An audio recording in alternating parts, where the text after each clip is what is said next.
Hello दोस्तों, कैसे आप सब आए हो। आप सब बहुत अच्छे होंगे। हम बात करें थे भारतीय नागरिक सुरक्षा संहिता के बारे में, जिसमें हम 24 चैप्टर कंप्लीट कर चुके हैं और फिलहाल हम 25वें चैप्टर पर हैं। ठीक है।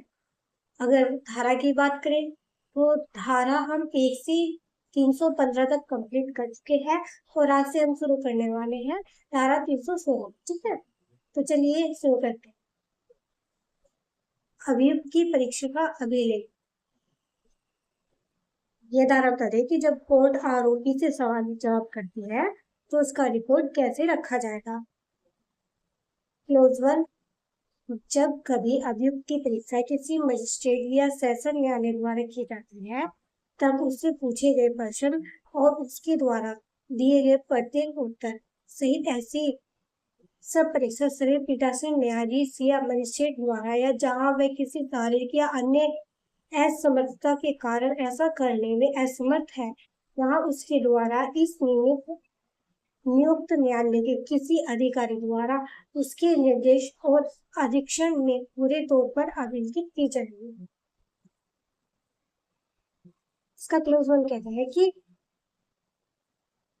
कोर्ट आरोपी से जो भी सवाल पूछेगी और आरोपी जो भी जवाब देगा वह सब वैसा का वैसा ही लिखा जाएगा। यह काम जज साहब खुद करेंगे या अपनी देखरेख में किसी अधिकारी से करेंगे। ठीक है। अब बात करते हैं क्लोज टू के बारे में। अभिलेख यदि साध्य हो तो उस भाषा में होगा जिसमें अभियुक्त की परीक्षा की जाती है, या यदि यह साध्य न हो तो न्यायालय की भाषा में। इसका क्लोज टू कहता है कि कोशिश यह होगी कि जिस भाषा में आरोपी बोल रहा है, जैसे हिंदी या गुजराती, उसी भाषा में लिखा जाएगा। अगर यह संभव नहीं हो तो कोर्ट की भाषा में लिखा जाएगा। ठीक है। अब क्लोज थ्री की बात करते हैं। अभिलेख अभियुक्त को दिखा दिया जाएगा या उससे पढ़कर सुना दिया जाएगा, या यदि वह भाषा को नहीं समझता है जिसमें वह लिखा गया है तो उसका भाषांतरण उसे उस भाषा में जिसे वह समझता है सुनाया जाएगा और वह अपने उत्तरों का स्पष्टीकरण करने या उनमें कोई बात जोड़ने के लिए संक्षिप्त होगा। क्लोज थ्री कहता है कि लिखने के बाद वह रिकॉर्ड आरोपी को दिखाया जाएगा या पढ़कर सुनाया जाएगा। अगर वह भाषा नहीं जानता है तो ट्रांसलेटर उसे समझाएगा, मतलब ट्रांसलेट करके उसको समझाएगा। आरोपी को यह मौका मिलेगा कि अगर कोई बात लिखी गई है या वह कुछ और जोड़ना चाहता है तो सुधार करना। ठीक है। क्लोज उस अभियुक्त और मजिस्ट्रेट या पीठासीन न्यायाधीश हस्ताक्षर करेंगे और मजिस्ट्रेट या पीठासीन न्यायाधीश अपने हस्ताक्षर से प्रमाणित करेगा कि परीक्षा उसकी उपस्थिति में की गई थी और उसने उसे सौंपा। अभिलेख में अभियुक्त द्वारा किए गए कथन का पूर्ण और सही वर्णन है। इसका क्लोज कोट कहता है कि रिपोर्ट पूरा होने के बाद आरोपी और जो साथ दोनों उस पर साइन करेंगे, जब साथ एक प्रमाण पत्र भी देंगे कि यह सब उनकी मौजूदगी में हुआ। ठीक है। परंतु ये जहाँ अभियुक्त अभिरक्षा में है तथा इलेक्ट्रॉनिक माध्यम से उसका परीक्षण किया जाता है, तो ऐसे परीक्षण से 72 घंटों के भीतर उसके हस्ताक्षर लिए जाएंगे। इसमें कहा गया है कि अगर आरोपी जेल में है और उसकी सुनवाई इलेक्ट्रॉनिक माध्यम जैसे वीडियो कॉल से हुई है तो सुनवाई के 72 घंटे के भीतर जेल जाकर उसके साइन लिए जाएंगे। ठीक है। क्लोज फाइल की बात करते हैं। इस तरह की कोई बात संक्षिप्त विचारण के अनुक्रम में अभियुक्त की परीक्षा को लागू होने वाली न समझी जाएगी। इसने कहा है कि इन छोटे मोटे मामलों में इतना लंबा चौड़ा रिकॉर्ड बनाने की जरूरत नहीं है। ठीक है। अब बात करते हैं सेक्शन 317 के बारे में। बहुभाषी ठीक ठीक भाषांतर करने के लिए आपसे जब किसी साक्ष्य या कथन के भाषांतरण के लिए दो भाषी की सेवा की किसी दंड न्यायालय द्वारा अपेक्षा की जाती है, तब वह दुभाषी ऐसे साक्ष्य कथन का ठीक भाषांतर करने के लिए आमजद होगा। सेक्शन 317 कहता है कि अगर कोर्ट में कोई ऐसा गवाह या आरोपी आता है जो कोर्ट की भाषा नहीं समझता जैसे कोई विदेशी या किसी अन्य राज्य का व्यक्ति, ठीक है, तो कोर्ट एक द्विभाषी की मदद लेती। मतलब धारा 317 ये नियम बनाती है कि द्विभाषी का यह कार्य होता है कि वह बिल्कुल सटीक और सही सही अनुवाद करे। वह अपनी तरफ से कोई बात बढ़ा चढ़ाकर या बदलकर नहीं कह सकती, ठीक है। अब बात करते हैं सेक्शन 318 के बारे में। उच्च न्यायालय में अपील। प्रत्येक उच्च न्यायालय साधारण नियम द्वारा ऐसी रीति विहित कर सकेगा जिससे उन मामले में साक्ष्यों के साक्ष्य और अभियोग की परीक्षा को लिखा जाएगा जो उसके समक्ष होते हैं, और ऐसे साक्ष्यों और परीक्षा को ऐसे नियम के अनुसार लिखा जाएगा। इसमें कहा है कि हाई कोर्ट को यह पावर दी गई है कि वह अपने सामने आने वाले मामलों में गवाहों के बयान और आरोपियों की परीक्षा दर्ज करने के लिए अपने खुद के नियम बना सकता है। हाई कोर्ट में बयान उसी नियम के अनुसार लिखे जाएंगे।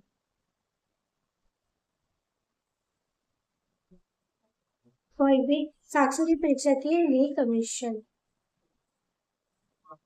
अब बात करते हैं सेक्शन 319 के बारे में। साक्षी को जब उपस्थित होने से अभिमुक्ति दी जाए और कमीशन जारी किया जाए। Close one. जब कभी इस संहिता के दिन किसी जांच विचारण या अन्य कार्रवाइयों की अनुक्रम में न्यायालय या मजिस्ट्रेट को प्रतीत होता है कि न्याय के उद्देश्यों के लिए यह आवश्यक है कि किसी साक्षी की परीक्षा की जाए और ऐसे साक्षी की उपस्थिति कितने विलम्ब या असुविधा के बिना जितने मामलों की परिस्थितियों में अनुचित होगी नहीं कराई जा सकती है, तब न्यायालय मजिस्ट्रेट ऐसी उपस्थिति से अभियुक्त दे सकेगा और साक्षी की परीक्षा की जाने के लिए इस अध्याय के उल्लंघन के अनुसार कमीशन जारी कर सके। अगर कोई बीमार है, बहुत बुजुर्ग है, बहुत दूर रहता है या उसे कोर्ट लाने बहुत ज्यादा समय, पैसा या सुविधा होगी तो कोर्ट उसे खुद आने से छूट दे सकती है। कोर्ट एक अधिकारी कमीशन को नोटिस करती है जो गवाह के घर या अस्पताल जाकर उसका बयान दर्ज करके कोर्ट में जमा करता है। परंतु जहां न्याय के उद्देश्यों के लिए भारत के राष्ट्रपति या उपराष्ट्रपति या किसी राज्य के राज्यपाल या किसी संघ राज्य क्षेत्र के प्रशासन की साक्षी के रूप में परीक्षा करना आवश्यक है, वहां ऐसे साक्षी की परीक्षा करने के लिए कमीशन जारी किया जाए। इसमें कहा है कि भारत के राष्ट्रपति, उपराष्ट्रपति, राज्यों के राज्यपाल और केंद्र शासित प्रदेशों के प्रशासक को गवाही के लिए कोर्ट में बुलाया जाता है। उनके लिए हमेशा कमीशन जारी किया जाता है। दोस्तों, न्यायालय और अभियोजन के किसी साक्षी की परीक्षा के लिए कमीशन जारी करते समय यह निर्देश की अधिवक्ता की फीस सहित ऐसी रकम जो न्यायालय अभियुक्त के वेतन की पूर्ति के उचित समझे अभियोजन द्वारा दी जाएगी। इसका प्रयोग कहता है कि अगर अभियोजन पर सरकारी वकील से किसी गवाह का बयान देने के लिए कमीशन जारी होता है तो कोर्ट आदेश दे सकती है कि आरोपी के वकील की फीस और आने जाने का खर्चा सरकारी पक्ष ही दे ताकि आरोपी के साथ कोई अन्याय न। अब बात करते हैं सेक्शन 320। कमीशन किसको जारी किया जाएगा? Close one. यदि उन राज्य क्षेत्रों के भीतर है जिन पर इस संहिता का विस्तार है तो कमिश्नर उस मुख्य न्यायिक मजिस्ट्रेट को निर्देशित होगा जिसकी स्थायी अधिकार तक ऐसा साक्षी मिल सकता है। इसका क्लोज वन कहते हैं कि अगर गवाह भारत के उस हिस्से में है जहाँ यह संहिता लागू होती है तो कमीशन उस इलाके की मुख्य न्यायिक मजिस्ट्रेट, चीफ जुडिशियल मजिस्ट्रेट मतलब सीजीएम को भेजा जाएगा जहाँ वह गवाह कह रहा है या मिल सकता है। Close one. यदि साक्षी भारत में है किंतु ऐसे राज्य या ऐसे किसी क्षेत्र में है जिस पर इस संहिता का विस्तार नहीं है तो कमीशन उस ऐसे न्यायालय अधिकारी को निर्देशित होगा जिसे केंद्र सरकार द्वारा अधिसूचना द्वारा इस नियमित निर्दिष्ट करे।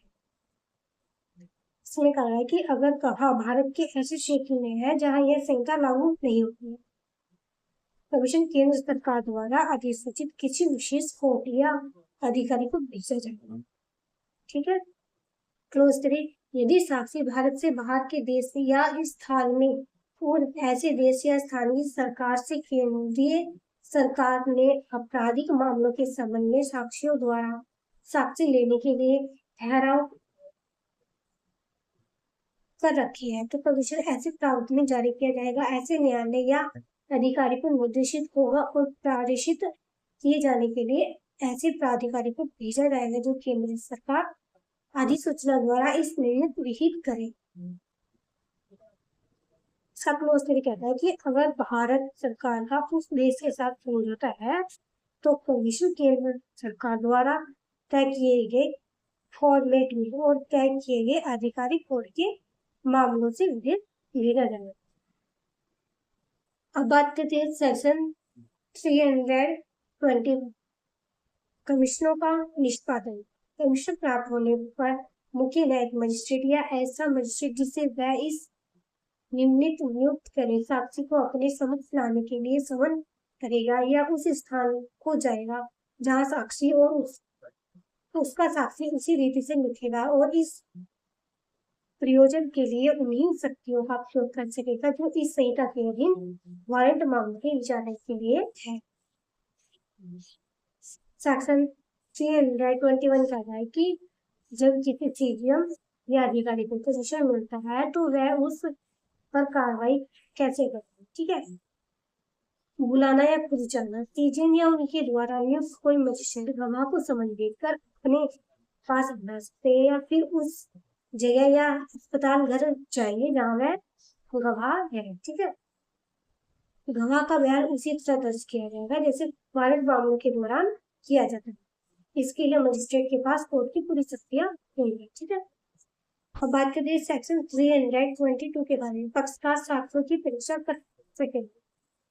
क्लोज 1 इस संहिता के अधीन किसी ऐसी कार्रवाई के पक्षकार जिसमें सूचना जारी किया गया है अपने अपने ऐसे लिखित परिपत्र भेज सकते हैं जिन्हें कमीशन निर्देश देने वाला न्यायालय मजिस्ट्रेट विवादक से सुसंगत समझता है और उस मजिस्ट्रेट न्यायालय अधिकारी के लिए जिसे कमीशन निर्देशित किया जाता है या जिसे उसके निष्पादन का कर्तव्य प्रयोजित किया जाता है या विधिपूर्ण होगा कि वह ऐसे परिवर्तन के आधार पर साक्ष्य की परीक्षा करें।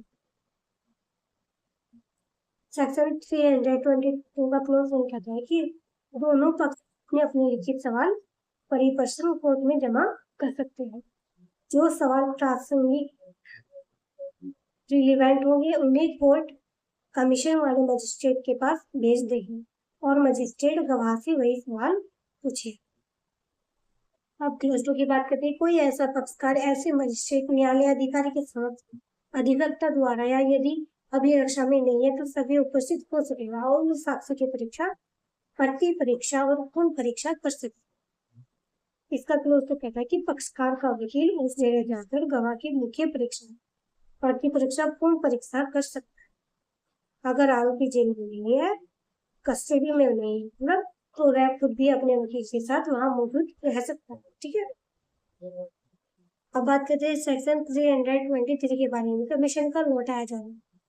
क्लोज 1 धारा 319 के अधीन जारी किए गए किसी कमीशन के समय रूप से निष्पादित किए जाने के पश्चात वह उसके अधीन परीक्षित साक्ष्य के अभिशाप से सहित उस न्यायालय मजिस्ट्रेट को जिसने कमीशन जारी किया था लौटाया जाएगा और वह कमीशन उससे समृद्ध विवरणीय और अभिसाक्ष्य सब उचित सामियों पर पक्षकारों के निरीक्षण के लिए प्राप्त होंगे और सब न्याय संगत अपवादों के रहते हुए किसी पक्षकार द्वारा मामलों में साक्ष्य करे जा सकेंगे और अभिलेख का भाग होंगे। इसका क्लोज 1 कहता है कि गवाह का बयान दर्ज होने के बाद कमीशन को वापस उस कोर्ट में भेज दिया जाएगा जिसने इसे जारी किया। बयान और जुड़े सारे कागजात कोर्ट के रिपोर्ट का हिस्सा बनेंगे। दोनों पक्ष इन कागजातों की जांच कर सकते हैं और उन्हें केस में साक्ष्य के तौर पर इस्तेमाल कर सकते हैं। ठीक है, अब क्लोज 2 के बारे में बात करें। यदि ऐसे दिया गया कोई अभिसाक्ष्य भारतीय साक्ष्य अधिनियम 2023 की धारा 27 द्वारा विहित शर्तों को पूरा करता है तो वह किसी अन्य न्यायालय के समक्ष में मामले के किसी पश्चावर्ती प्रक्रम में साक्ष्य में लिया जा सकेगा। इसका क्लोज टू कहता है कि अगर दर्ज किया गया बयान साक्ष्य अधिनियम की शर्तों को पूरा करता है तो उसे किसी अन्य कोर्ट या बाद के चरण में भी सबूत माना जा सकता है भारतीय साक्ष्य अधिनियम की धारा 27। ठीक है, अब बात करते हैं सेक्शन 324 के बारे में, कार्रवाई का स्थगन।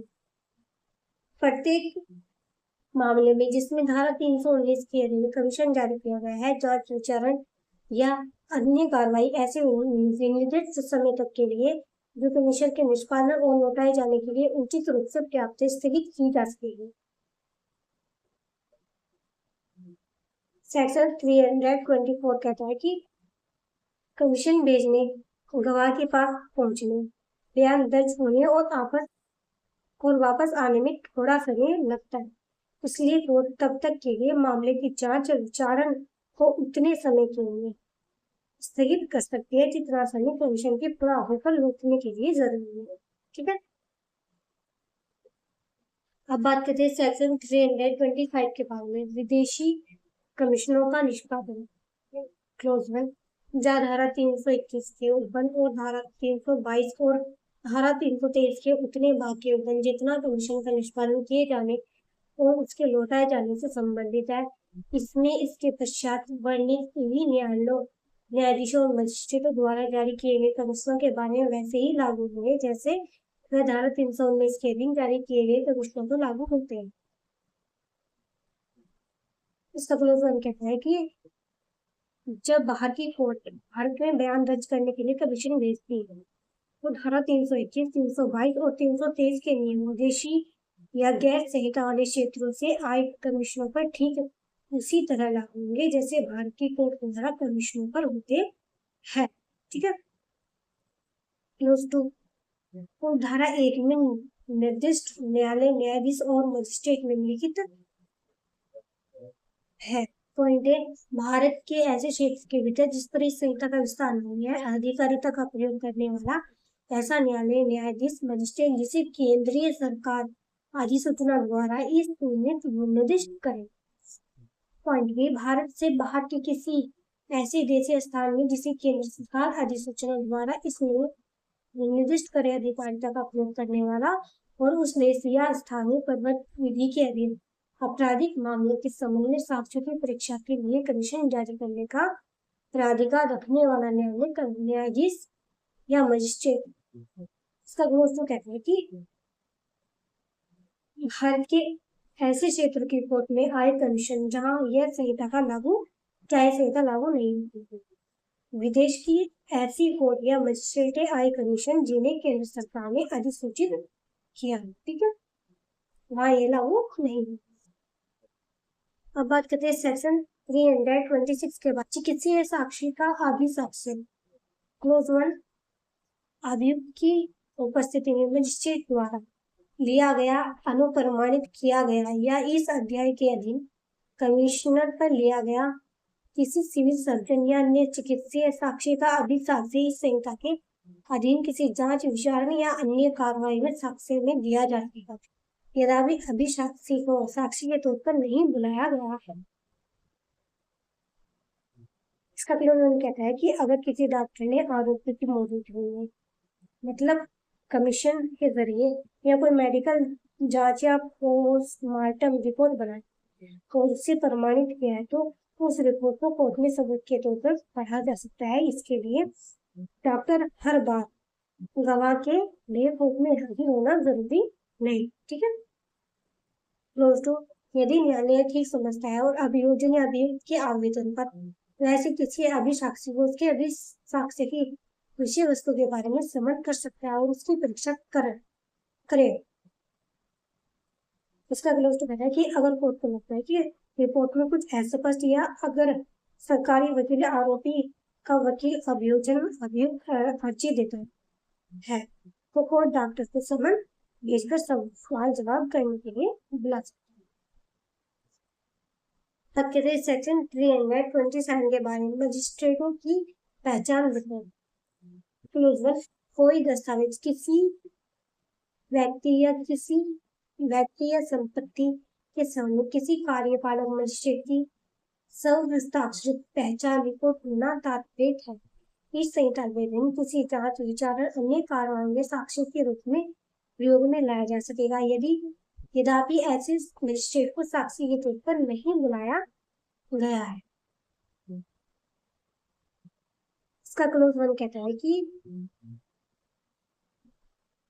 मजिस्ट्रेट द्वारा साइन की गई पहचान रिपोर्ट को सीधे कोर्ट में सबूत माना जा सकता है। इसके लिए मजिस्ट्रेट को खुद आकर गवाही देने की आवश्यकता नहीं है, परंतु जहां ऐसी रिपोर्ट में ऐसे किसी संदिग्ध व्यक्ति या साक्षी का विवरण है जिसे भारतीय साक्ष्य अधिनियम 2023 की धारा 19, धारा 26, धारा 97, धारा 160 के उल्लंघन लागू होते हैं, वहां ऐसा विवरण इस अध्याय के अधीन धाराओं के उल्लंघनों के अनुसार इस बार प्रयोग में नहीं लाया जाएगा।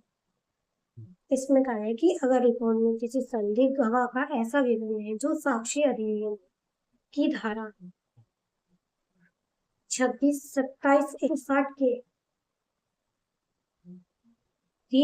संबंधित धाराओं से जुड़ा है तो नियम का पालन करना होगा। ठीक है, क्लोज टू के बारे में बात करते हैं। न्यायालय यदि वह ठीक समझता है और अभियोजन या अभियुक्त के आवेदन पर ऐसे मजिस्ट्रेट को समन कर सकेगा उस पर और उक्त रिपोर्ट की विषय वस्तु के बारे में उसकी परीक्षा करें।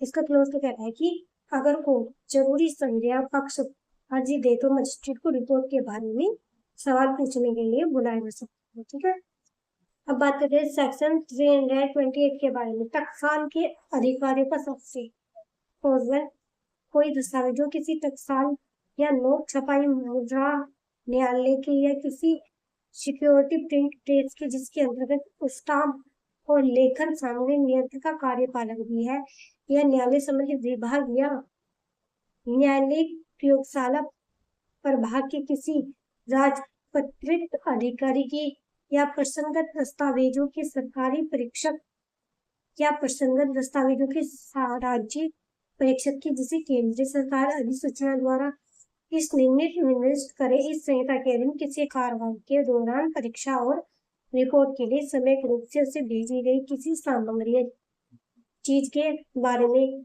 स्वहस्ताक्षरित रिपोर्ट होनी तात्पर्य है। इस संहिता के दिन किसी जांच विचारण अन्य कार्रवाई में साक्ष्य के तौर पर उपयोग में लाई जा सकेगी यद्यपि ऐसे अधिकारी को साक्षी के तौर पर नहीं बुलाया गया है। इसका क्लोज वन कहता है कि अगर कोर्ट सामग्री जांच के लिए टकसाल note print security print forensic lab या सरकारी दस्तावेज परीक्षक को भेजी गई है तो उस राजपत्रित अधिकारी के साइन की गई रिपोर्ट सीधे सबूत के रूप में इस्तेमाल की जा सकती है। ठीक है, अब क्लोज टू के बारे में बात करें। यदि न्यायालय ठीक समझता है तो वह ऐसे अधिकारी को समन कर सकता है और उसकी रिपोर्ट की विषय वस्तु के बारे में उनकी परीक्षा कर सकता है। इसमें कार्रवाई कर सकता है, परंतु ऐसा कोई अधिकारी की नहीं ऐसे अभियोजन को प्रस्तुत करने के लिए समन नहीं किया जाएगा जिनका रिपोर्ट सुधारित है। इसका क्लोज तो कहता है कि कोर्ट चाहे तो उस अधिकारी को समन कर सकती है लेकिन उस अधिकारी को वह रिकॉर्ड या रजिस्टर कोर्ट में लाने के लिए बाध्य नहीं किया जाएगा जिन पर उसकी रिपोर्ट आधारित है। ठीक है, क्लोज 3 भारतीय साक्ष्य अधिनियम की धारा 129 और 130 पदों पर प्रतिकूल प्रभाव डालेगी। ऐसा कोई अधिकारी किसी टकसाल या नोट छपाई मुद्रालय सिक्योरिटी प्रिंट प्रेस या न्याय संबंधी विभाग के महाप्रबंधक या किसी अन्य भाषागत अधिकारी या न्यायालयिक प्रयोगशाला के भाषागत किसी अधिकारी द्वारा प्रसंगत दस्तावेज संगठन के सरकारी परीक्षक या प्रसंगत दस्तावेज संगठन के राज्य परीक्षक की अनुज्ञा के बिना ऐसे अप्रकाशित साक्ष्य के अभिलेखों से जिनका रिपोर्ट आधारित है प्राप्त कोई साक्ष्य देने के लिए अनुज्ञात नहीं किया जाएगा। इसका क्लोज तक कहता है कि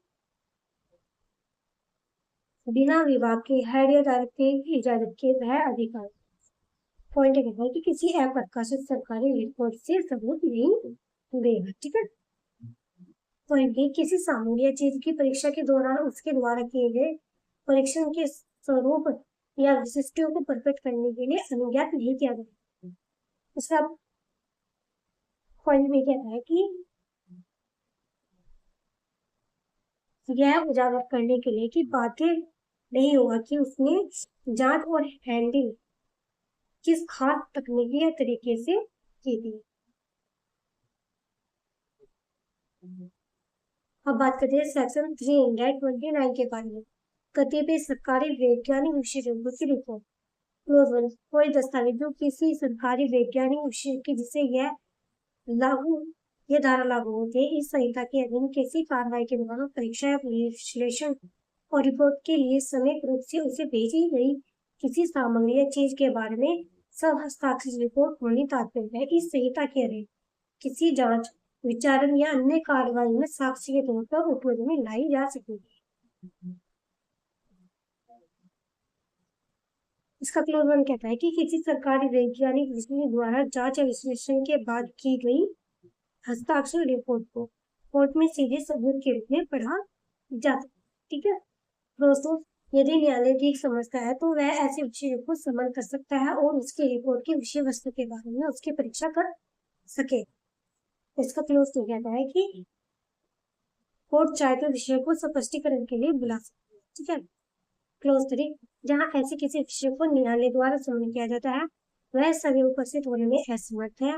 वहाँ वह दशा के सिवाय जिसमें न्यायालय ने उसे सभी उपस्थित होने के लिए स्पष्ट रूप से निर्देशित किया है, वह अपने साथ काम करने वाले किसी उत्तरदायी अधिकारी को न्यायालय में उपस्थित होने के लिए प्रतिनियुक्त कर सकेगा। यदि वह अधिकारी मामले के तथ्यों से अवगत है, न्यायालय में उसकी ओर से रूप में अभिसाक्ष्य दे सकता। इसका क्लोज करके कहता है कि अगर कोर्ट ने विशेषज्ञ को खुद हाजिर होने का सख्त आदेश नहीं दिया और वह खुद आने में असमर्थ है, तो वह अपनी किसी जिम्मेदारी अधीनस्थ अधिकारी को जो केस के तथ्यों को समझता हो को अपनी जगह कोर्ट भेज सकता है। ठीक है, बात करते हैं सेक्शन 330 के बारे में। कुछ दस्तावेजों का औपचारिक सबूत आवश्यक न होने। क्लोज वन, अभियोजन या अभियुक्त द्वारा किसी न्यायालय के समक्ष कोई दस्तावेज फाइल किया गया है, वहाँ ऐसे प्रत्येक दस्तावेज की रजिस्ट्रियां एक सूची में सम्मिलित की जाएगी और अभियोजन, अभियुक्त या अभियोजन या अभियुक्त की अधिवक्ता से यदि कोई हो ऐसे दस्तावेजों की पूर्ति के शीघ्र पश्चात किसी भी दशा में ऐसी पूर्ति के पश्चात 30 दिन के पश्चात ऐसे प्रत्येक दस्तावेज का असली होना स्वीकार या इनकार करने की अपेक्षा की जाएगी, परंतु न्यायालय अपने विवेक से ऐसे कारणों से जो अभिलिखित किए जाए समय सीमा को स्थिर कर सके। परंतु यह और कि किसी विषय को न्यायालय के समक्ष उपस्थित होने के लिए जब तक नहीं बुलाया जाएगा जब तक ऐसे विषय की रिपोर्ट में विचारित किसी पक्षकार द्वारा विवाद नहीं किया जाता है। इसका क्लोज वन कहता है कि जब भी कोई पक्ष अभियोजन या कोर्ट में दस्तावेजों की सूची दाखिल करता है तो दूसरे पक्ष या उसके वकील को 30 दिनों के भीतर यह स्पष्ट करना होगा कि वे दस्तावेजों को असली स्वीकार करते हैं या इनकार करते हैं। कोर्ट विशेष कारणों से इस 30 दिन की सेवा को बढ़ा भी सकती है जब तक कोई पक्ष विशेषज्ञ की रिपोर्ट पर विवाद या सवाल नहीं उठाता है, तब तक विशेषज्ञ को कोर्ट में नहीं बुलाया जाएगा। ठीक है, क्लोज टू, दस्तावेजों की सूची ऐसे प्रावधान होगी जो राज्य सरकार नियमों द्वारा उल्लंघित करे। इसका क्लोज टू कहता है कि दस्तावेजों की सूची राज्य सरकार द्वारा तय फॉर्मेट में की जाएगी। क्लोज थ्री, जहाँ किसी दस्तावेज का असली होना विवादग्रस्त नहीं है, वहाँ ऐसा दस्तावेज उस व्यक्ति है जिसके द्वारा उसका हस्ताक्षरित होना तात्पर्य है हस्ताक्षर के सबूत के बिना संहिता के अधीन किसी जांच, विचारण या अन्य कार्रवाई में साक्ष्य में पढ़ा जा सके, परंतु न्यायालय सवेरे के अनुसार यह अपेक्षा कर सकता है कि ऐसा हस्ताक्षर साबित किया जाए। इसका क्लोज थ्री कहता है कि उस दस्तावेज के असली होने पर विवाद नहीं है, उससे विरोधी पक्ष स्वीकार कर लेता है, उसे बिना हस्ताक्षर साबित किए सीधे साक्ष्य में पढ़ा जा सकता है। हालांकि कोर्ट अपने विवेक में चाहे जो हस्ताक्षर साबित करने को कह सकते हैं। ठीक है, आज की वीडियो में इतना ही। वीडियो को लाइक कीजिए, कमेंट कीजिए, शेयर कीजिए और चैनल को सब्सक्राइब कीजिए। तो मिलते हैं आपसे नेक्स्ट वीडियो।